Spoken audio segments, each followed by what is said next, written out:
সুধী দর্শক, মাই Tour BD চ্যানেলে আপনাদের স্বাগত জানাচ্ছি। ৬৪ জেলা ভ্রমণ পরিক্রমায় এবার আমরা এসেছি ফেনী জেলায়। ঢাকা থেকে চট্টগ্রামের পথে ১৬০ কিলোমিটার দূরত্বে অবস্থিত ফেনী জেলা। সাধারণত ২.৫ থেকে ৩ ঘন্টায় ঢাকা থেকে পৌঁছে যাওয়া যায় ফেনীতে। ফেনী নদীর নাম অনুসারে এ অঞ্চলের নাম রাখা হয়েছিল ফেনী। ১৯৮৪ সালের পূর্বে এটি নোয়াখালী জেলার একটি মহকুমা ছিল। ১৯৮৪ সালে ফেনী মহকুমাকে জেলায় রূপান্তর করা হয়। বর্তমানে এটি চট্টগ্রাম প্রশাসনিক বিভাগের অধীনে একটি জেলা। পাগলা মিয়ার স্মৃতি এবং শমশের গাজীর বীরত্বগাথা ছাড়াও ফেনীতে রয়েছে অনেক অজানা ইতিহাস ও প্রাকৃতিক সৌন্দর্য। এই ভ্রমণে আমরা তাই উন্মোচন করার চেষ্টা করব। ফেনী জেলার সকল দর্শনীয় স্থান ঘুরে বেড়াতে ভ্রমণ প্ল্যানকে আমরা দুভাগে ভাগ করেছি। প্রথম দিনে ফেনী জেলার মাঝ দিয়ে ছুটে চলা ঢাকা চট্টগ্রাম মহাসড়ক বা বিশ্ব রোডের দক্ষিণ পশ্চিম দিকে দাগনভূঞা উপজেলা, সোনাগাজী উপজেলা ও ফেনী সদর উপজেলার কিছু অংশ, এবং দ্বিতীয় দিনে ফেনী সদর, ফুলগাজী, পরশুরাম ও ছাগলনাইয়া উপজেলা। পাগলা মিয়ার মাজার স্থানীয়দের কাছে তাকিয়া মসজিদ নামে পরিচিত। ফেনী অঞ্চল ও এর আশেপাশের সকল ধর্মের মানুষের কাছে এটি এক পরম তীর্থকেন্দ্র। পাগলা মিয়ার প্রকৃত নাম হজরত শাহ সৈয়দ আমির উদ্দিন ওরফে পাগলা মিয়া, তবে তিনি তার আসল নামের আড়ালে পাগলা মিয়া নামেই সমধিক পরিচিত ছিলেন। এ মহান পাগল সাধকের আদিনিবাস ছিল বাগদাদ। তিনি ১৮২৩ সালে ফেনীর ফাজিলপুরের ছনুয়া গ্রামে জন্মগ্রহণ করেন। এই মহান সাধক ১৮৮৭ সালে রোজ বুধবার মাত্র ৬৩ বছর বয়সে ফেনীর তাকিয়া বাড়িতে ইন্তেকাল করেন। সেখানেই তাকে সমাহিত করা হয়। প্রতি বছর ফাল্গুন মাসের প্রথম বৃহস্পতিবার ও শুক্রবার তাকিয়া বাড়িতে পাগল মিয়ার ওরস শরীফ অনুষ্ঠিত হয়। সেখানে জাতি ধর্ম নির্বিশেষে হাজার হাজার লোক সমাবেত হয়। তার আধ্যাত্মিক শক্তি সম্পর্কে ফেনী অঞ্চলে বহু জনশ্রুতি প্রচলিত রয়েছে। Dulamia cotton spinning mills limited ফেনীর মহিপাল থেকে সামান্য দূরত্বেই দাগনভূঞা থানার মাতুভূঞা এলাকায় এটি অবস্থিত।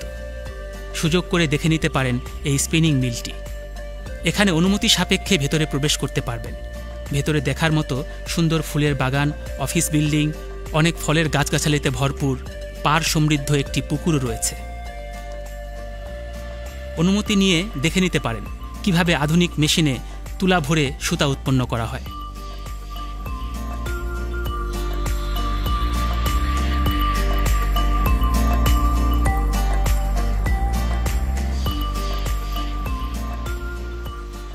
মাতুভূঞা জামে মসজিদ ফেনী থেকে দাগনভূঞা রোডে মাতুভূঞা রাস্তার মোড় থেকে আধা কিলোমিটার হেঁটে গেলে পাবেন ৩০০ বছরেরও পুরনো প্রাচীন মোগল স্থাপত্যের এক অপূর্ব নিদর্শন মাতুভূঞা জামে মসজিদ।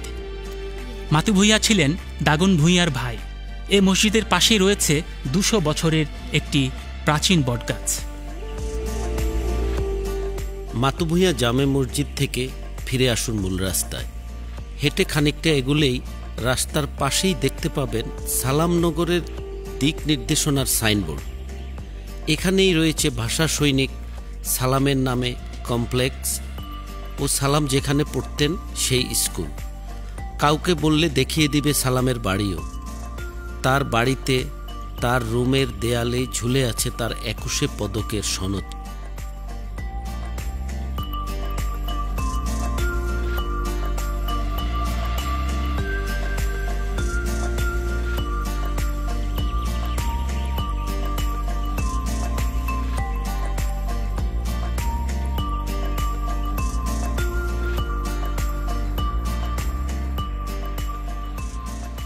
মোগল আমলের অপূর্ব নিদর্শন দাগনভূঞা জামে মসজিদ বা চৌধুরী বাড়ি জামে মসজিদ। নোয়াখালীতে মোগল বিজয়ের স্মারক হিসাবে দাঁড়িয়ে আছে দাগনভূঞার চৌধুরী দরজা জামে মসজিদ।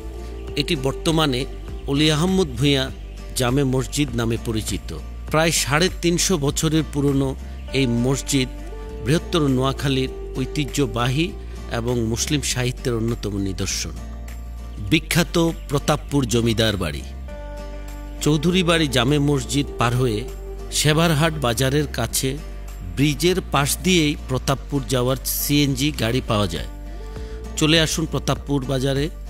বাজারের পাশেই প্রতাপপুর জমিদার বাড়ি। রামনাথ কৃষ্ণ সাহা বাংলা ১২২৮ সালের ১৩ই ফাল্গুন নিজ নামেই নির্মাণ করেন প্রাসাদোপম এই জমিদার বাড়ি। জমিদার বাড়িটির সীমানা ১৩.৫ একর। বাড়িতে রয়েছে থাকার ঘর, অতিথিশালা, কাচারি ঘর, পূজার ঘর, অনেক খোলা জায়গা এবং মোট 13টি পুকুর। এত পুকুর বাংলাদেশের আর কোনো জমিদার বাড়িতে নেই। রামনাথরা ছিলেন 5 ভাই। তারা থাকতেন 5টি দ্বিতল ভবনে। এখনও প্রতি বছর বৈশাখে সনাতন ধর্মাবলম্বীরা এই বাড়িকে ঘিরে 3 দিনের উৎসব পালন করেন। প্রতাপপুর জমিদার বাড়ি এলাকায় রাজবাড়ি, বড় বাড়ি হিসাবেও পরিচিত।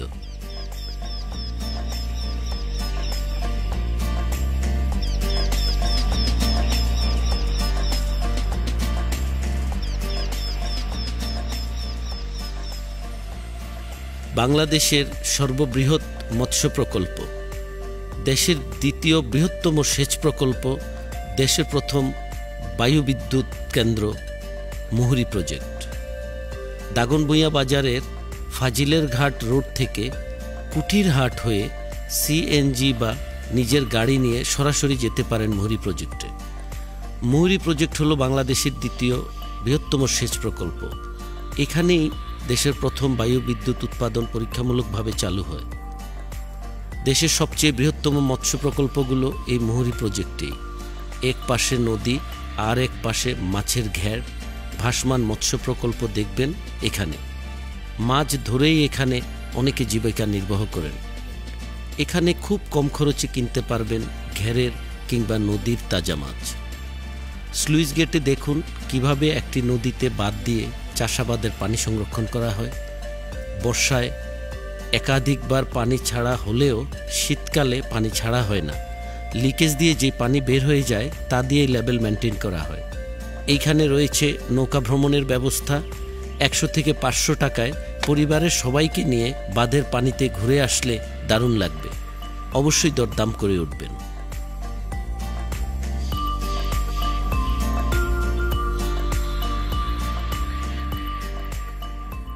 মুহুরী প্রজেক্ট থেকে চলে আসুন সোনাগাজীতে।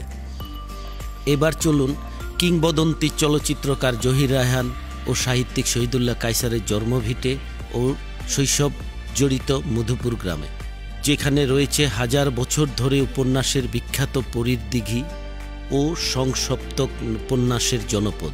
1952 সালে জহির রায়হান ভাষা আন্দোলনে যোগ দেন।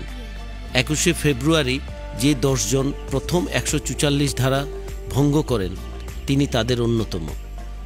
জহির রায়হান অনেক চলচ্চিত্র নির্মাণ করেন। তার মধ্যে উল্লেখযোগ্য চলচ্চিত্র হল কাজল, কাচের দেয়াল, বেহুলা, জীবন থেকে নেয়া, আনোয়ারা, সঙ্গম এবং বাহানা। জহির রায়হানের উর্দু ছবি সঙ্গম ছিল পাকিস্তানের প্রথম রঙিন ছবি। আরেক ভাই সাহিত্যিক শহীদুল্লাহ কায়সারের প্রধান উপন্যাস সারেংবউ, সংসপ্তক, কৃষ্ণচূড়া মেঘ, তিমির বলয়, দিগন্তে ফুলের আগুন, সমুদ্র ও তৃষ্ণা, চন্দ্রাভানের কন্যা উল্লেখযোগ্য। সারেং বউয়ের কাহিনী অবলম্বনে একটি চলচ্চিত্র, সংসপ্তক অবলম্বনে একটি জনপ্রিয় টিভি সিরিয়াল নির্মিত হয়েছিল বাংলাদেশে। 1971 সালে জহির রায়হানের জ্যেষ্ঠ ভ্রাতা প্রখ্যাত লেখক শহীদুল্লাহ কায়সারকে অজ্ঞাতনামা দুর্বৃত্তরা তার বাসভবন থেকে তুলে নিয়ে যায়। 1971 সালের 30শে ডিসেম্বর শহীদুল্লাহ কায়সারকে ঢাকার মিরপুরে উদ্ধারের জন্য গিয়ে জহির রায়হান আর ফিরে আসেননি। শহীদুল্লাহ কায়সারের কন্যা, বর্তমান সময়ের সেরা টিভি ব্যক্তিত্ব শমী কায়সার বাড়িতে এলে এই ঘরেই থাকতেন।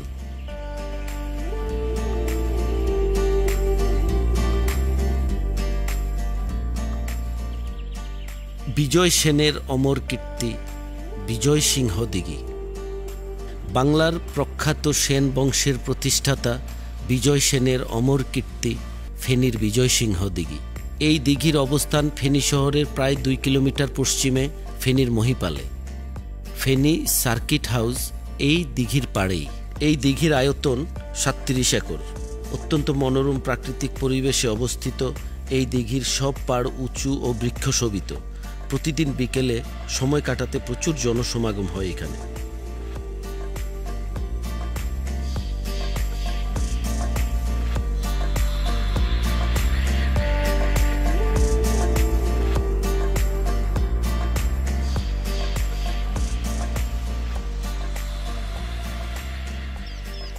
বিজয় সিংহ দিঘি থেকে ফিরে আসুন ফেনীর মহিপাল চৌরাস্তা, এইখান থেকে পশ্চিম দিকে ঢাকা রোডে ১.৫ কিলোমিটারের মতো গেলেই বিএডিসি খামার, যা নারিকেল বাগান নামে পরিচিত। ফেনী হর্টিকালচার সেন্টার বা বীজ উৎপাদন খামার ঘুরে দেখতে ভিড় জমান বিভিন্ন এলাকার চাষি ও প্রকৃতিপ্রেমী দর্শনার্থীরাও। বাংলাদেশের প্রাচীনতম Shikshayatan Feni pilot high school ও কলেজ। ফেনী সরকারি পাইলট উচ্চ বিদ্যালয়, যা বাংলাদেশের অন্যতম প্রাচীন একটি বিদ্যালয়। Feni pilot high school Noakhali অঞ্চলের মধ্যে সর্বপ্রথম হাই স্কুল।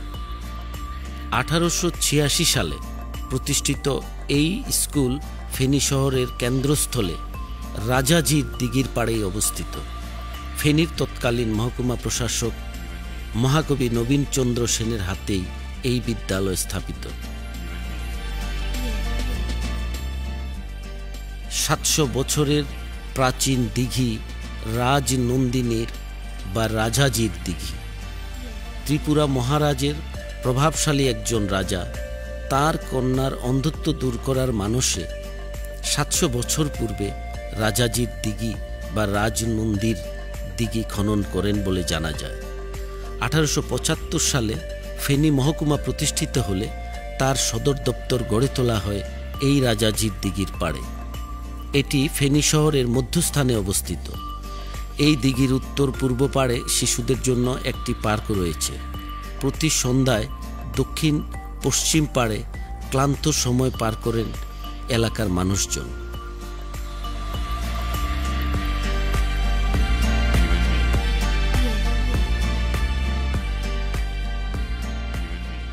দ্বিতীয় দিনের গন্তব্যে আমরা প্রথমেই ছুটে চলেছি শস্যদী মসজিদে।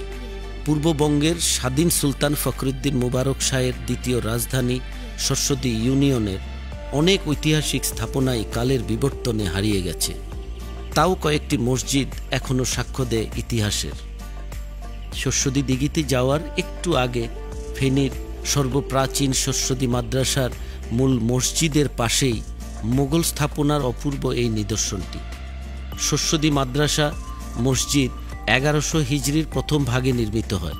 বীর মুজাহিদ মোহাম্মদ আলী চৌধুরী এই মসজিদটি নির্মাণ করেন।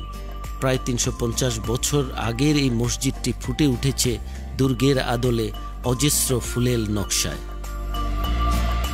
শস্যদী মাদ্রাসার কাছেই একসময়ে ত্রিপুরার রাজা প্রতাপ মাণিক্য তার ঠাকুরদা মহামাণিক্যের নামেই 500 বছরের প্রাচীন এই দিঘিটি খনন করেন। প্রতাপ মাণিক্যের বাবা ছিলেন মহারাজা ধর্মমাণিক্য, যিনি খনন করেন কুমিল্লার ঐতিহাসিক ধর্মসাগর। অপূর্ব এই দিঘিটি বাংলাদেশের সর্ববৃহৎ দিঘিগুলোর একটি। বর্তমানে এই দিঘিকে 4 ভাগ করে মাঝে পাড়গুলোতে গাছ লাগিয়ে আলাদা করা হয়েছে। বর্ষায় এই দিঘিটি অনেক বড় দেখায়। স্থানীয়রা ছাড়া এই দিঘির নাম খুব কম মানুষই জানে। লোকে চিনে শস্যদী দিঘি নামে। দিঘি ও শস্যদী মসজিদ এর একেবারে কাছেই মোগল স্থাপত্যের আরেক নিদর্শন মুজাহিদ আলী মসজিদ। 350 বছরের প্রাচীন বীর মুজাহিদ আলী মসজিদ 1080 হিজরিতে নির্মিত। এই মসজিদটি নির্মাণ করেন বীর মুজাহিদ আলী। 3 গম্বুজ আকৃতির এই মসজিদের রয়েছে 3টি দ্বার।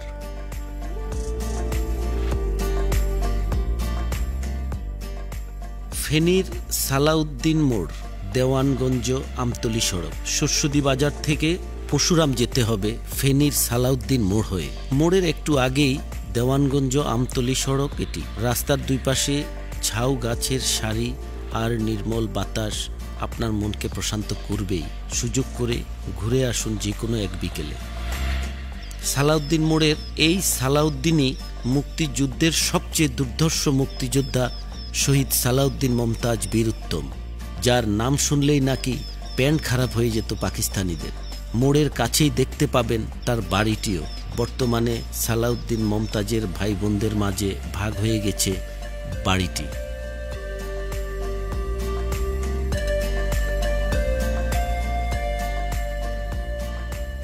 ফেনীর পশুরাম উপজেলার মির্জানগর ইউনিয়নের সীমান্তবর্তী জয়ন্তীনগর গ্রামে 2010 সালে হাজী মোহাম্মদ মুস্তফার মালিকানাধীন প্রায় 25 একর জায়গায় 8000 রাবার চারা রোপণ করা হয়।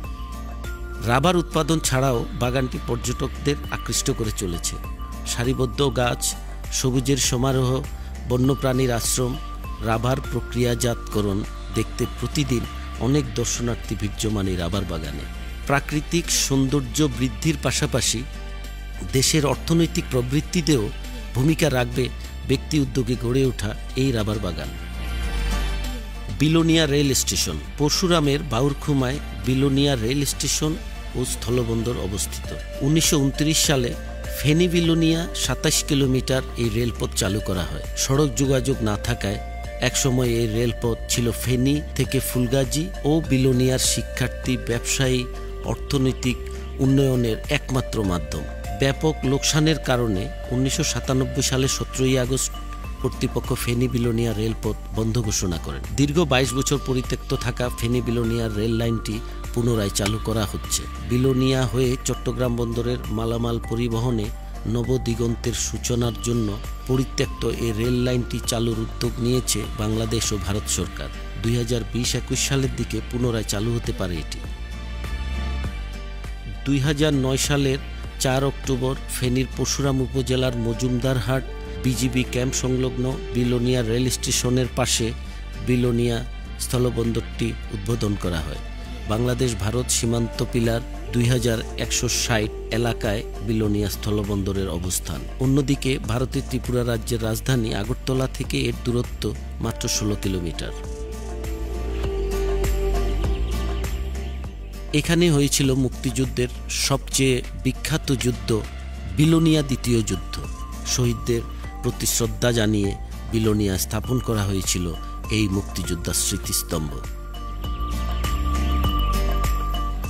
পরশুরাম উপজেলার বেড়াবাড়িয়া গ্রামের কহুয়া নদীর উপর 2007 সালে বন্যা নিয়ন্ত্রণ ও পানি নিষ্কাশনের জন্য প্রায় 5 কোটি টাকা ব্যয়ে 50 মিটার দৈর্ঘ্য রাবার ড্যামটি নির্মাণ করা হয়। বন্যা নিয়ন্ত্রণ ও পানি নিষ্কাশনের জন্য ড্যামটি নির্মিত হলেও অনেকের কাছে এটি দর্শনীয় স্থান। প্রতিদিন দূর দূরান্ত থেকে বহু দর্শনার্থী ছুটে আসছেন বেড়াবাড়িয়ার রাবার ড্যামটি দেখতে।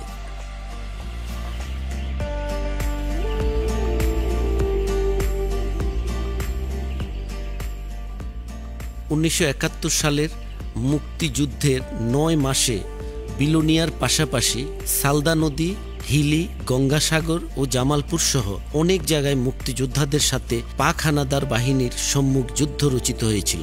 এই সম্মুখ যুদ্ধের স্মৃতিকে ধরে রাখতেই পরশুরামের সালিয়াদিঘি এলাকায় নির্মাণ করা হয়েছিল এই সম্মুখ সমর স্মৃতি স্তম্ভ। ছাগলনাইয়া পরশুরাম সড়কের পশ্চিম পাশে রয়েছে বিখ্যাত শমশের গাজীর দিঘি। ধারণা করা হচ্ছে 400 বছর আগে খণ্ডল পরগনায় এমন একটি দিঘি খনন করেন তৎকালীন শাসক ভাটিরবাগ শমশের গাজী। 500 মাটিয়ালের দীর্ঘ 3 বছর সময় লেগেছিল দিঘিটি খনন করতে। এবার চলে আসুন ফেনীর ছাগলনাইয়া উপজেলায়। হিজরি 1112 সালে চাঁদগাজী ভূঁইয়া 28 শতক জমির উপর এই মসজিদটি নির্মাণ করেন। মসজিদটি ছাগলনাইয়ার চাঁদগাজী বাজারের পাশেই অবস্থিত। মসজিদের সামনের অংশে শ্বেত পাথরের নামফলকে এর সম্পূর্ণ বর্ণনা রয়েছে। ছাগলনাইয়া বাজার থেকে যেতে হবে শুভপুরের কিছুটা আগে সোনাপুরের চম্পকনগরে, যেখানে রয়েছে ভাটির বাঘ খ্যাত শমশের গাজীর স্মৃতি। শমশের গাজী ছিলেন কিংবদন্তি ব্রিটিশ বিরোধী বিপ্লবী ও ত্রিপুরার শেষ স্বাধীন নবাব। নবাব সিরাজউদ্দৌলার পর তিনি উপনিবেশিক শক্তির হাতে প্রথম নিহত হন। এটি 350 বছর পূর্বে নির্মিত শমশের গাজীর জমিদার বাড়ি, যা বর্তমানে ধ্বংসপ্রাপ্ত। বাড়ির সীমানা ঘেঁষেই ভারত বাংলাদেশ সীমান্তের মাঝে নোম্যান্স ল্যান্ডে অবস্থিত শমশের গাজীর দিঘি, যা এককুল্লা দিঘি নামে পরিচিত। সম্ভবত এক কুল বাংলাদেশে এবং 3 কুল ভারতে বা নোম্যান্স ল্যান্ডে বলেই এককুল্লা দিঘি বলে এটি পরিচিতি পেয়েছে। রহস্যে ঘেরা এই দিঘি নিয়ে নানা রকম কথা প্রচলিত আছে। অপূর্ব এই দিঘির সম্মুখে ভারত সীমান্ত, পিছনে শমশের গাজীর দিঘি, পাড়ে ফলজ বাগান এবং গাছের উদ্যান। 5 টাকার টিকিট কেটে প্রবেশ করতে হয় এই বাগানবাড়ি এলাকায়। বাগানবাড়ির উপরের অংশ থেকে নেমেই দেখবেন একটি 100 মিটার লম্বা ছোট্ট সুড়ঙ্গ পথ, যেটি বর্তমানে বন্ধ করে দেওয়া হয়েছে। প্রচলিত আছে এই সুড়ঙ্গ দিয়ে রানীরা দিঘিতে গোসল করতে যেতেন। শমশের গাজীর বাঁশের কেল্লা রিসোর্ট। শমশের গাজীর প্রাসাদের 1 কিলোমিটার দূরে সোনাপুর গ্রামেই রয়েছে ব্যক্তি উদ্যোগে তৈরি করা একটি রিসোর্ট, যার নাম শমশের গাজীর বাঁশের কেল্লা রিসোর্ট। এটি তৈরি করেন এই এলাকার বাসিন্দা সাংসদ জনাব ওয়াদুদ ভূঁইয়া। শমশের গাজীর স্মৃতিতে গড়ে তোলা এই পর্যটন কেন্দ্রটি থাইল্যান্ড ও জাপানের বিভিন্ন শৈল্পিক রেস্ট হাউজের আদলে নির্মাণ করা হয়েছে। এটির ভিতরের এবং বাইরের সবকিছুর নির্মাণ শৈলীতে বাঁশের ব্যবহার করা হয়েছে। এই কারণেই হয়তো বাঁশের কেল্লা নামকরণ। এখানে রয়েছে সবুজ মাঠ, পালিত পশু পাখি, কৃত্রিম লেক, লেকে স্পিড বোর্ডে ঘোরার ব্যবস্থা। 20 টাকা প্রবেশ ফিতে ঘুরে আসতে পারেন দারুণ এই শৈল্পিক রিসোর্টে। সোনাপুর থেকে ছাগলনাইয়ার পথে কৈয়ারা গ্রাম। ভাটির বাগ শমশের গাজীর মা ছিলেন কৈয়ারা বিবি। জনসাধারণের পানির জলের সুবিধার্থে শমশের গাজীর মা কৈয়ারা বিবির নামে কৈয়ারা দিঘি খনন করেন। কৈয়ারা গ্রাম ও কৈয়ারা দিঘি তার স্মৃতি বহন করে চলেছে। এই বিশাল দিঘি নির্মল ও সুস্বাদু পানির জন্য বিখ্যাত। কৈয়ারা দিঘি নিয়ে নানা অলৌকিক কাহিনী প্রচলিত আছে এলাকায়।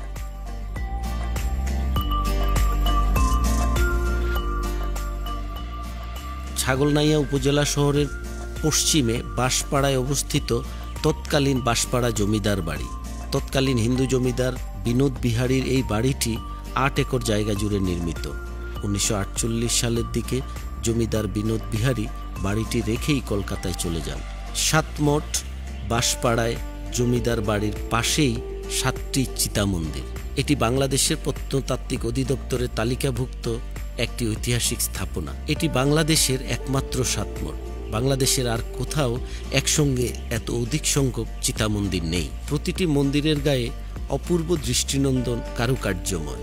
প্রতিটি মন্দিরের চূড়া একটি অন্যটির থেকে ভিন্ন। মন্দিরগুলো এখন পরিত্যক্ত।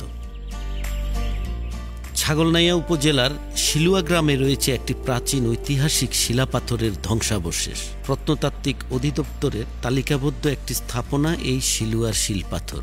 এই পাথরটি 2000 বছরের স্মৃতি ধারণ করে চলেছে। শিলাপাথরের গায়ে খ্রিস্টপূর্ব 2য় অব্দে প্রচলিত ব্রাহ্মী লিপির চিহ্ন পাওয়া গেছে। এর থেকে এখানে শিকারী আর্য জাতির পদচারণার প্রমাণ পাওয়া যায় এবং ধারণা করা হয় তৎকালীন সময়ে এখানে মানুষের বসবাস ছিল। উল্লেখ্য, এখানকার স্থানীয় একটি মিথ আছে যে এটি মহাশূন্য হতে ছিটকে আসা একটি শিলাখণ্ড।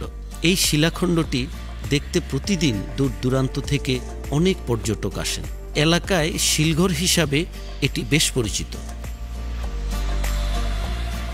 এবার চলুন কালীদহ রেল স্টেশন, তার খুব কাছেই একটি জমিদার বাড়ি। স্থানীয়দের ভাষ্যমতে এই জমিদার বাড়িটি নির্মাণ করা হয় 1860-এর দশকে। প্রায় 150 বছরের পুরনো এই বাড়িটি নির্মাণ করেন জমিদার বাবু বড়দা প্রসন্ন দাস।